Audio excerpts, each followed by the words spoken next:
Kontraktor ini mempunyai dua pemberi tugas. Satu, PT Babah yang memberi proyek pembangunan rumah A senilai 1.200 juta dan pembayarannya dalam 3 tahap. Yang kedua adalah Tuan Ali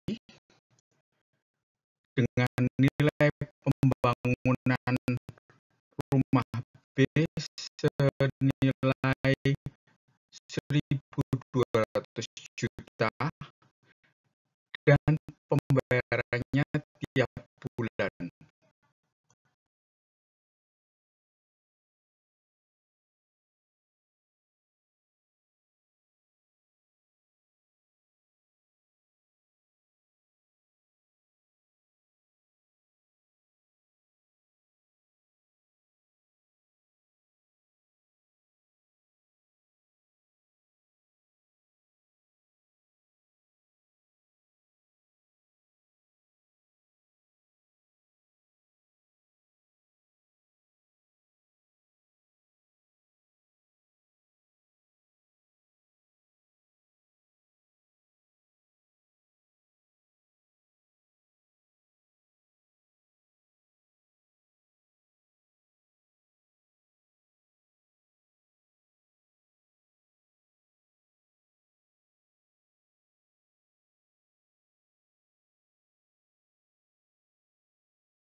Saudara, mari kita lihat siklus usaha kontraktor ini, yang dimulai dengan lingkaran yang menggambarkan siklus usahanya. Tahap pertama adalah kas awal sebesar 50 juta rupiah yang digunakan untuk investasi sebesar 10 juta untuk membangun tempat kerja misalnya bedeng, dan juga untuk membeli alat-alat kerja. Tahap kedua adalah pembelian bahan baku dan persiapan SDM, yaitu tukang-tukang yang akan bekerja pada bangunan ini. Bahan baku dibeli dari pemasok yang kemudian akan mengirimkan barang-barang yang dibutuhkan, seperti pasir, semen, besi beton, dan lain-lainnya. Tahap berikutnya adalah tahap pembangunan proyek yang terdiri dari 3 tahap. Tahap pertama adalah pembangunan mulai dari fondasi hingga dinding-dinding selesai dan kemudian menerima pembayaran tahap pertama. Tahap kedua adalah penyelesaian pembangunan atap, dan setelah Selesai, maka kontraktor akan menerima pembayaran tahap kedua.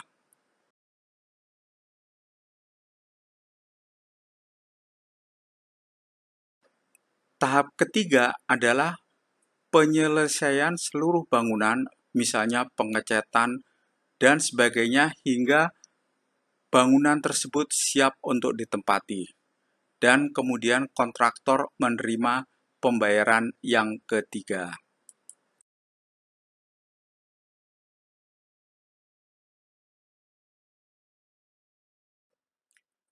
Cara pembayaran bertahap ini dilakukan oleh PT Babas yang membayarnya secara bertahap selama 3 kali dalam setahun.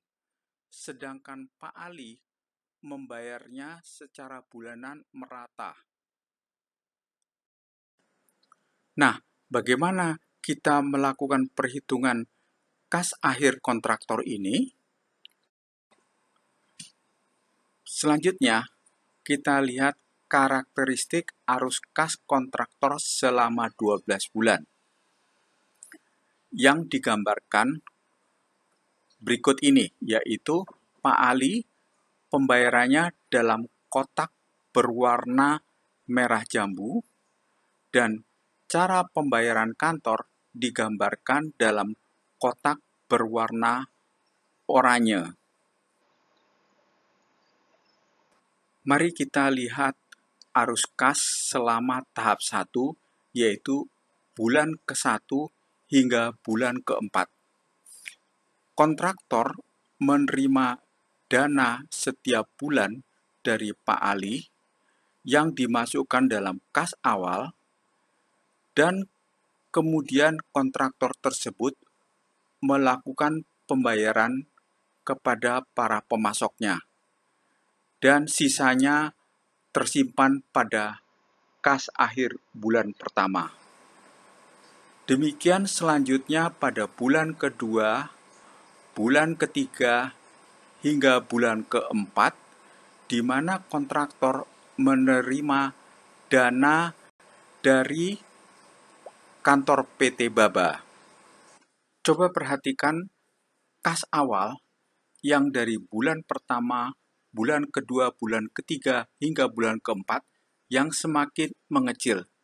Sedangkan kas akhir hanya mengecil pada bulan pertama hingga bulan ketiga, sedangkan pada akhir bulan keempat membesar kembali karena menerima pembayaran dari kantor PT Baba. Demikian proses berjalan pada tahap kedua, yaitu pada bulan kelima, bulan ke-6, bulan ke-7, dan bulan ke-8.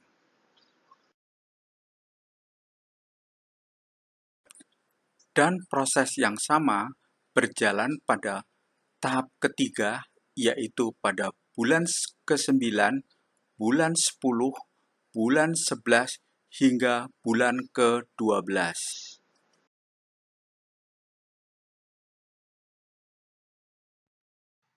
Berikut ini adalah cara mencari jumlah kebutuhan modal kerja dengan cara proses arus kas. Cara mencegah kas akhir bernilai negatif, kita harus menambah jumlah dana dari kredit atau tambahan modal, yang jumlahnya dicoba dengan memasukkan jumlah angka pada kolom kredit atau tambahan modal. Dan kas akhir harus tetap positif.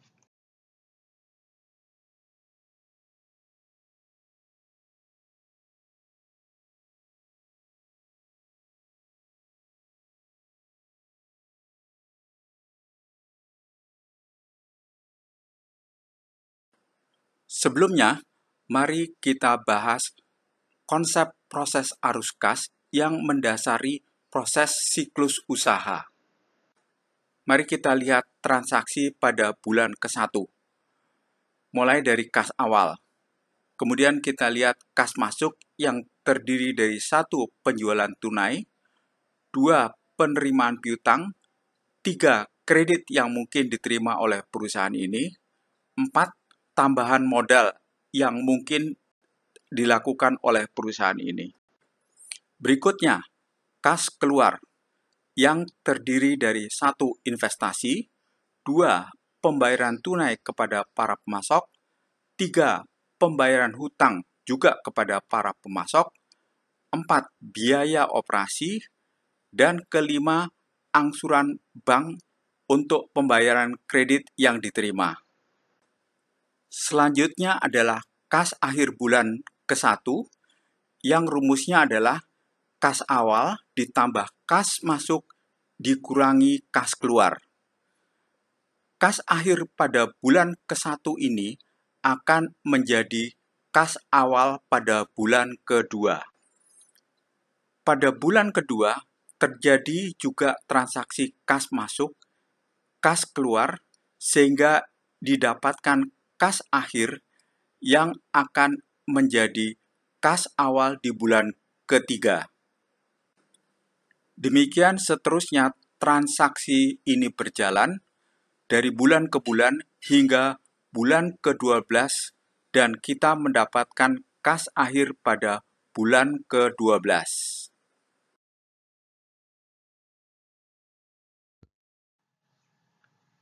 Bila kontraktor ini memakai modal sendiri sebesar 50 juta rupiah, maka setelah proses kas masuk, kas keluar, dan kas akhirnya ternyata negatif selama 3 bulan.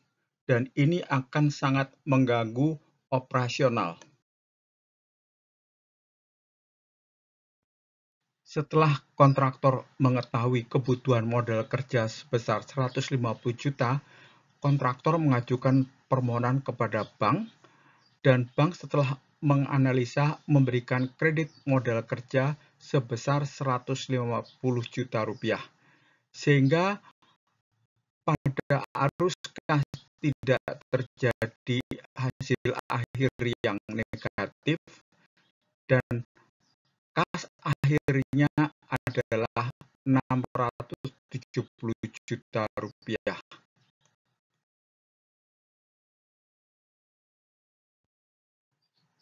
Pada tahap kedua, Mei hingga Agustus, pola transaksinya sama hingga penyelesaian tahap kedua, yaitu pemasangan atap. Pada buku kas bulanan tercatat tanggal 31 Mei, penerimaan tunai proyek B 100 juta, dikurangi bayar supplier, biaya umum dan bunga bank, maka saldo kasnya 290 juta. Demikian juga transaksi pada 30 Juni, 31 Juli, dan 31 Agustus. Sehingga akhir 31 Agustus saldonya adalah 510 juta rupiah.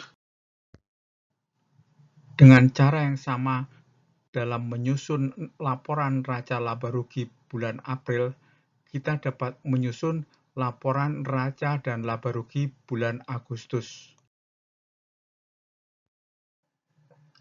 Pada tahap ketiga, September hingga Desember, pola transaksinya juga sama dengan bulan-bulan sebelumnya hingga kontraktor telah melakukan penyelesaian tahap ketiga, yaitu rumah siap untuk dipakai. Pada buku kas bulanan, transaksinya sama dengan periode sebelumnya, yaitu pada akhir September, akhir Oktober, akhir November, dan akhir Desember, dan saldo kasnya adalah 670 juta rupiah. Dengan cara penyusunan laporan neraca laba rugi bulan April, kita kemudian dapat menyusun laporan neraca dan laba rugi posisi bulan Desember.